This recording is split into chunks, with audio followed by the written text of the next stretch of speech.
guys, my name is Mariko Berg and I'm a realtor with BRIDGEWELL Real Estate Group in Vancouver, British Columbia, Canada. And I'm here to talk to you today about subject removal. We're in my office, we're renovating right now, so excuse the mess, but I'm going to get through this so that you guys understand everything that you need to know about the subject removal process. First things first, subject removal, what is it? Subject removal is there to protect a buyer and make sure that a buyer has a chance to do their due diligence on a property. So you might see common subjects like financing, title, property disclosure statement, strata documents if it's a strata property, so if it's a condo or a townhouse, or an inspection. These are the normal ones that you'll see, and then every now and then, depending on what the market is doing, whether it's a cool or a hot market or a normal market, or whether you're dealing with a resale property or a new build property, you might see a subject to sale. But right now in Vancouver's market, you don't really see that right now because things are flying off the charts. So the process itself is typically a 7-day long process.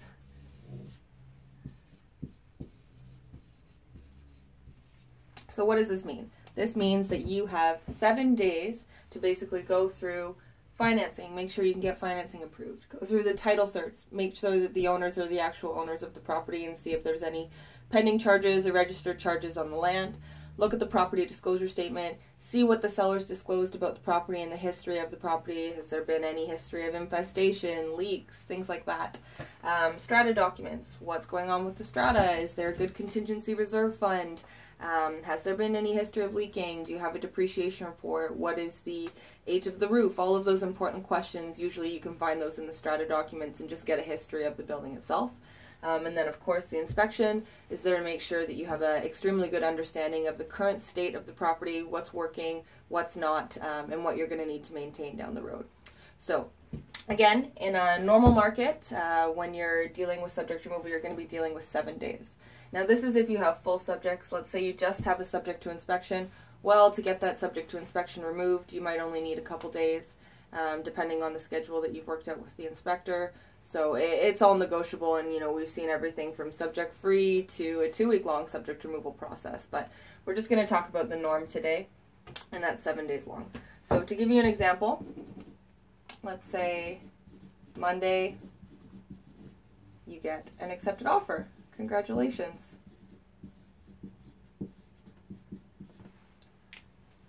That means you have until next Monday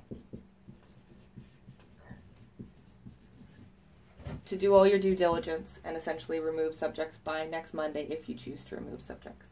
Now, for the time in between, you're going to get your financing approved. You're going to take a look at the title search. You're going to review the property disclosure statement.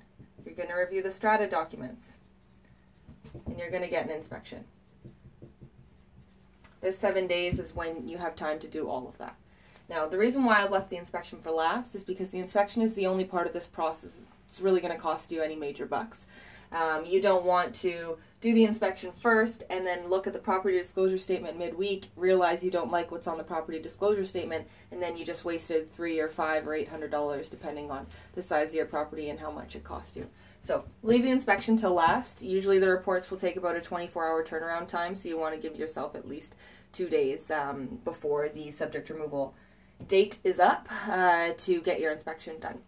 But as soon as you get an accepted offer, you send your documents to your mortgage broker, they get started on financing. That can typically take up to about 5 business days because they need to get the approval from the lender. You take a look at the title search, the property disclosure statement, and the strata documents. All of these ones here can be obtained by the listing agent. So get your realtor that you have working for you as a buyer's agent to contact the listing agent and get these documents so that you have ample time to review these with your realtor and make sure that you're okay with everything that's in those documents there. And then, like I said, you hire an inspector, you make sure you get an inspection done on the property, and if you're happy with all of these things and they are all good, then you would remove subjects and you would proceed to hand in your deposit. So depending on the way that your contract was worded, typically you will have 24 hours to hand in your deposit once subjects are removed.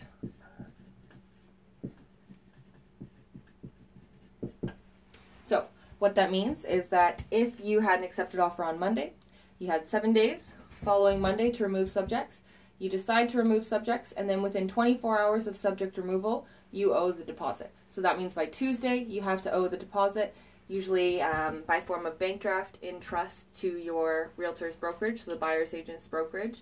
But again, take a look at the contract, how the contract was worded. Sometimes you'll see that the deposit is due upon acceptance. Sometimes you'll see it's due within 24 hours. Sometimes it'll be by form of bank draft. Other times you might have a wire transfer. It just depends on how the contract's worded. But typically you'll see within 24 hours of subject removal by form of bank draft. So just be prepared for that and be very aware of who it needs to be made out to exactly. So the question that we get regarding the deposit a lot of the time is, if I don't remove subjects, what happens to my deposit? Well, based on the way that the contract is worded, if your deposit isn't due until after you've removed subjects, then if you don't remove subjects, you don't owe the deposit.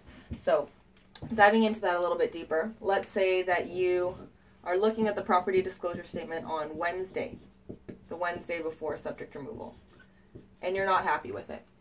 So you're not happy with the property disclosure statement and you say, Mariko, I do not want to remove subjects. I do not want this property anymore. Okay, that's fine.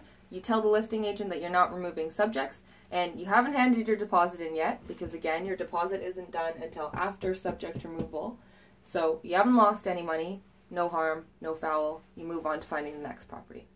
Now, the issue is that if you do remove subjects, if you choose to remove subjects, and then you hand in your deposit, and then you find out something later between the completion process, and you decide that you're not going to remove, you're not going to proceed with completion, that's when you risk losing the deposit, and that's when things get a little bit more complicated. But as long as you have not removed subjects yet, and you haven't handed in your deposit, then there's no problem with walking away from the deal. So hopefully that makes sense to you. But essentially, this is the subject removal process. These are the subjects that you will typically see in the subject removal process. It's typically 7 days long. Your deposit is usually not due until 24 hours after subject removal. And again, anytime within this 7-day subject removal period, or however long your subject removal period is, if you decide not to remove subjects because of something relating to the subjects that you have listed on the contract, then you have full rights to back out. This subject removal process is there for you to do your due diligence regarding those subjects, and it's basically there to act as a safety net for you as a buyer. So I hope that makes sense. I hope that everything is really well-rounded and that you understand it. But if you do have any questions, or if you're looking to hire a realtor to work on your behalf and make sure that your best interests are protected, then definitely reach out to any of us at BRIDGEWELL Real Estate Group anytime. We would be happy to help you. Hope you learned a lot and have a great day.